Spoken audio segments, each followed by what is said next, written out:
నేను మీ డాక్టర్ మల్లీశ్వరి. ఇప్పుడు మన కొత్త అంకుర ఆపెక్స్ హాస్పిటల్లో మనం ఉన్నాము, ఫర్టిలిటీ సెంటర్లో. ఇప్పుడు మనకు రొటీన్గా మేల్స్కి టెస్ట్ చేసే టెస్ట్ సెమెనాలిసిస్ టెస్ట్.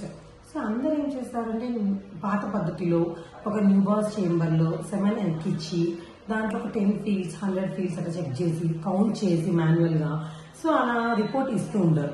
ఒక్కొక్క దానికి ఒక్కొక్క ల్యాబ్ రిపోర్ట్ మారిపోతుంది. ఒకసారి 10 మిలియన్ ఉంటుంది, ఒకసారి 100 మిలియన్ ఉంటుంది, ఒకసారి 20 మిలియన్ 30 మిలియన్ ఉంటుంది. అలా చాలా వేరియేషన్ ఆఫ్ రిపోర్ట్స్ వస్తాయి. సో ఇప్పుడు మనం కొత్తగా మన అంకుర ఆపెక్స్ హాస్పిటల్లో సెమెనాలిసిస్ మెషిన్, లెన్స్ హుక్ మెషిన్. అది ఎలా అంటే మాన్యువల్ ఎర్రర్స్ ఎవ్వరు కౌంట్ చేయాల్సిన అవసరం లేదు. 40 మైక్రోలీటర్స్ ఆఫ్ స్పర్మ్ ఒక క్యాసెట్లో వేసామంటే ఆ మెషినే కౌంట్ చేసి 2-3 టైమ్స్ చెక్ చేసుకొని మనకు సెమెన్ అనాలిసిస్, మొటేటీ, మార్ఫాలజీ అన్నీ కూడా కలర్ కోడ్లో వీడియోలో కూడా వస్తుంది అనమాట. సో పేషెంట్ కూడా మనం వీడియో ఇవ్వచ్చు.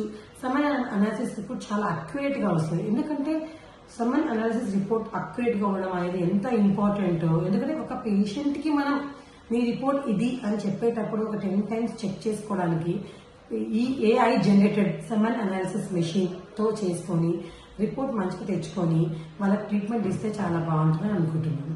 Thank you. అందరూ కూడా ఈ మెషిన్ని, ఈ అనాలిసిస్ రిపోర్ట్ని మీరు వాడుకుంటే యాక్యురేట్గా ఉంటుంది. ఎవ్వరు కౌంట్ చేయాల్సిన అవసరమే లేదు. Only machine will count. AI generated machine. ఇది కొత్త మెషిన్ వచ్చింది, ఈ ఇయర్ లాంచ్ అయింది. మనము అంకుర ఆపెక్స్ హాస్పిటల్లో పెట్టాము. Thank you.